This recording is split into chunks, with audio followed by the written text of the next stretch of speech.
So I'm going to talk about failure, and I'm going to talk about failing how to learn. Now, a lot of it is about failing how to iterate and also failing to identify what the need is.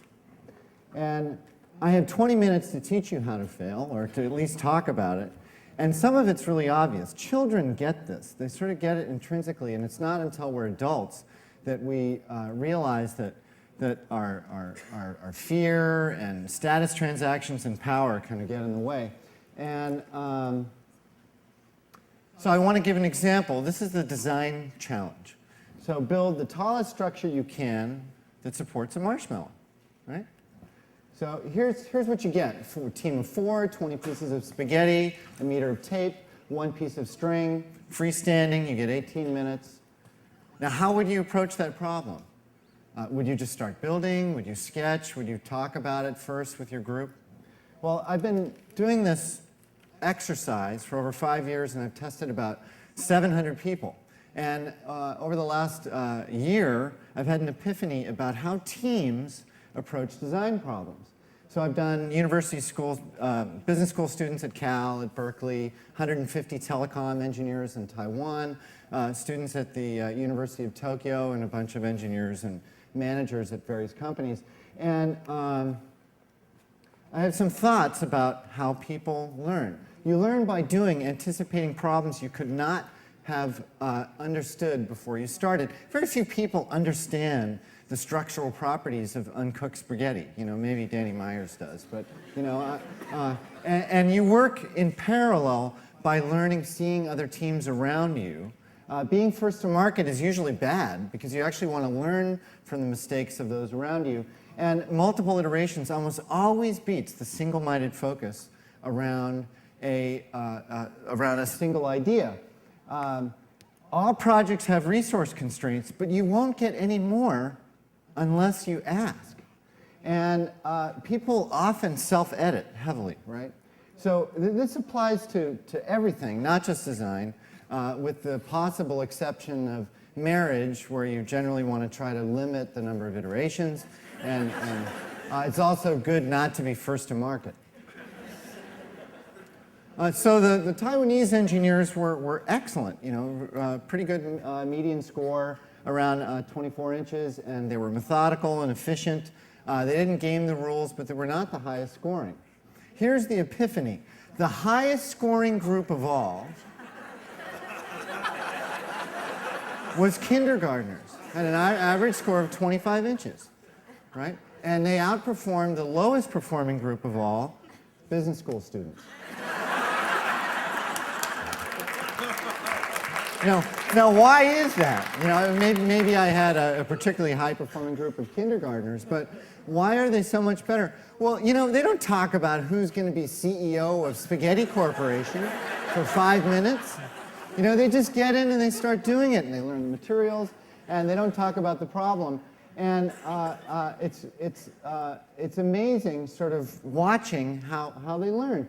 They just do it. You prototype, you test, you prototype, test, usually until the budget or the schedule forces you to ship something, right? And it's about experiencing it directly. You just jump in, you know, get your hands dirty. So this is my own personal gallery of failure. Now you can see this one right here was sort of this Bauhaus design that we thought was pretty cool. This is all the Trio 600 prototypes. And you held it up to your ear, and it was like a cheese grater, you know? It had a really sharp edge, and so we played with these softer forms. And up in the upper left, there was an incredibly efficient prototype that allowed us to make the phone even smaller. You know, the buttons were incredibly usable, and it was in part because the buttons were shaped like little peaks, and you could discern each key. You could tell the Q from the W because you could feel tactily the separation between the keys. And we thought this was great, and we could make an even smaller trio, until I gave it to this gal in my office who has fingernails about 1 foot long. And there was no landing pad, you know, for her nail. And she was completely unable to type a single character without her nail skipping off. Right? So here's another example of this design project that I was in. How do you design a shopping cart in 4 days? So you get a team, day one, you got to go out and actually watch people shop. And not everybody's good at this. It actually takes some sensitivity to see, because human beings are so incredibly good at adapting to situations that are broken, just like the windshield wiper. In 1950, in a light rain, somebody would go like this and then turn the windshield wiper on and off, and then they'd go like that. And they thought it was just perfectly normal, that this is what you would do, as the rain fell, until somebody figured out the intermittent windshield wiper. That's about identifying latent needs, takes some sensitivity. So that's day one. Day two was building an incredible amount of prototypes and learning and making mistakes and failing. And then day number three was fixing those things and refining it and doing the design. And day four was building it. And I don't know, how many people have seen the Nightline IDEO episode? So this was a project I ran in which I wore a microphone for 4 days and had Nightline cameras focused on myself and this team, and you kind of forgot about it after a while, which was good because it was kind of in the way. But in 4 days, we created the shopping cart. And I'm not here to gloat about this, because what we really learned was that the failures in the beginning, it seems like it's not obvious, but if you have a short amount of time, it's actually more important that you fail. The shorter the design cycle, you have to fail. You fail early to succeed sooner. So here is one of my failures. I got this letter about 5 years ago from a customer who said, each generation of Palm feels further away from your original, simple, reliable design. And it was really a wake-up call, and it's actually been harder now as we try to mate mobile computing and telephony together to make usable products. And we have carriers that do things like on your speed dials, they want to put My Minutes and 411 and software downloads for Sprint or Singular, Verizon, all those things. And they lock those first 3 slots. So actually, I have to put my wife underneath some revenue opportunity for a carrier, and that really pisses you off, So fixing that has been really hard, and over the past 6 months, we've been really working hard on re-envisioning that experience. And this isn't it. I'm not going to show it today, but I'll talk about how we look at the problem. The conventional thinking is that as you add features, that the experience is going to get better. And the competition is asking for this. Your customers are saying, how come you don't have GPS, Wi-Fi, this connection, ultra wideband, USB, drive mode, all these things. And there's a lot of pressure to do this. And if you're a manager and you're running marketing manager, you kind of think, I had to work on that by adding features. But the reality is that there's a diminishing returns for these things. And you really want to focus on what the key features are and then jettison everything else. I love, somebody actually did this, that was smart, right? At a certain point, you're just going to make it completely unusable. And so, the great product is the one that sort of balances these things right. It rings, it sings, it downloads, but can you stand it? Is that a good way to sell a product? The carriers have invested billions of dollars in this infrastructure to amortize these big 3G networks. But how many people in this room on their phones surf the web every day? That's failure. We've been able to do it for years, but what a train wreck. So, it's feature use that drives the experience, not the features themselves. And so you need to be really careful when you look at products and you buy them so that you really figure out what you want out of them. So I'm going to talk about some traps. These are just some examples, and you can apply them. A lot of it is just being stuck in your way of thinking. So here's the first one. How do you integrate a phone, a PDA, in one enclosure anyway? Well, if you're not careful, this is what happens. Needless to say, it's really easy to screw it up. So, this is the computer and the phone and the calendar, and they're all disconnected. But what you want is when somebody sends you a text message with a a web link on it. You want to click that link and launch your browser. When somebody sends you an email with a phone number, you want to click that and actually have it launch the dialer instead of copying and pasting it into a different application. And the opportunities for further integration, I mean, we're just scraping the surface. There's so much opportunity so that when I, for example, go into contacts, I may not even know in advance whether I want to text them or IM them or email. You don't even want to think about the transport, but maybe through presence or you can tell how they want to be available, right? So how they're not, being abused. So here's another trap. When you go into a hotel, anywhere, in any city, you predict by analogy where the lobby is going to be, and you know there's going to be a restaurant on that floor, and you know where the reception is going to be, and you know that you take the elevator, it's between floors, right? The problem with software is that there's not limiting by all this annoying physics. You actually, representations can vary. So the example, you turn on the TV in your hotel room and you're looking into the janitor closet, or you lift up the toilet seat and all of a sudden I'm in the fitness center. It's really easy to create those examples in software because it's just one little line of code and you're done. So, so the key is having software representations that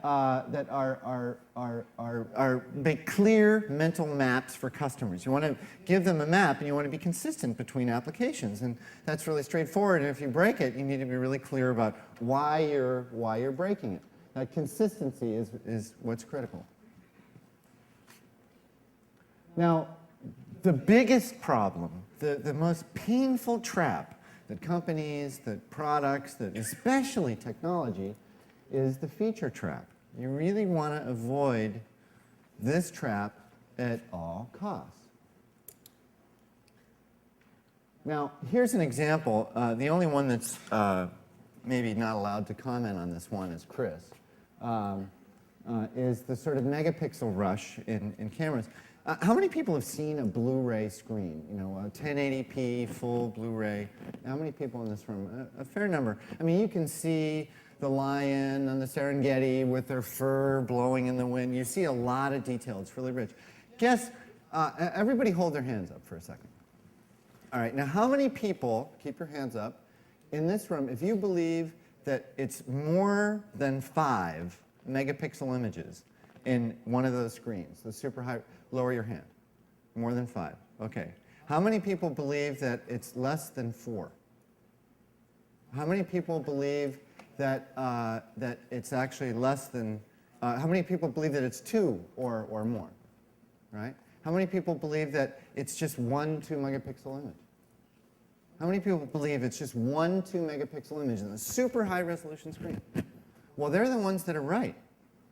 It's just 1 2 megapixel image. So why would I want a 5 megapixel camera, period? Much less unless I want to, document how many cell phones are being left in drawers, right? I mean, that's a really good example of why you want high resolution. So in this year, they're expecting that, a bulk of the market is going to be 2 megapixels and above. Well, okay, well, let's look at what that means. What's the need? You just want to capture and share images.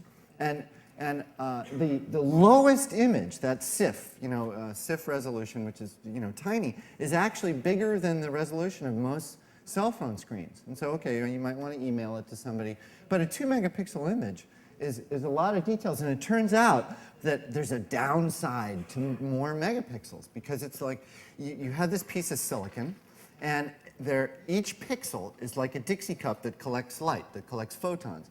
And when you quadruple the number of pixels as you go from one resolution to another, those Dixie cups get smaller and smaller and smaller, and you collect fewer photons. And also it takes more memory, and it takes longer to do JPEG decompression of those images, and it takes longer to capture the image, so you get more motion blur, and most importantly, you have a situation like this. So if you're in a bar, like 5 lux, how many pixels would you rather have now, right? Now you can add an LED flash, right? A lot of people put LED flashes, but then every picture looks like the Blair Witch Project, where your face is all lit up and it's all black.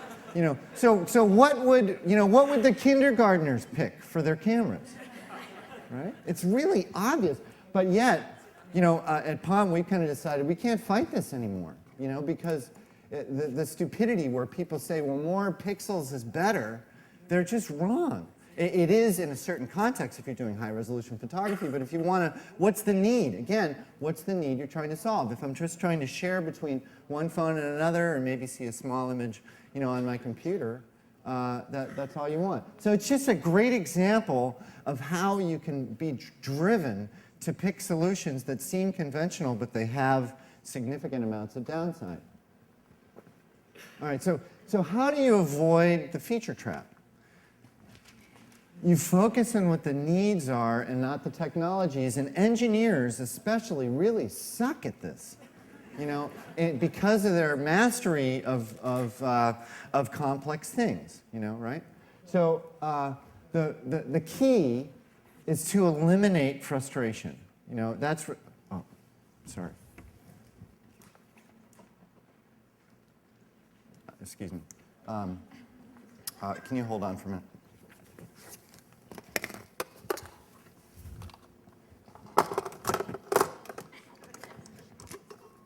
Hold on, just one minute.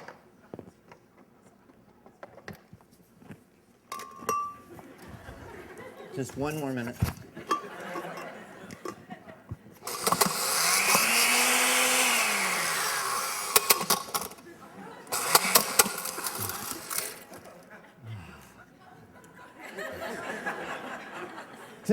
Didn't that feel great? Now, why was that so incredibly satisfying, right?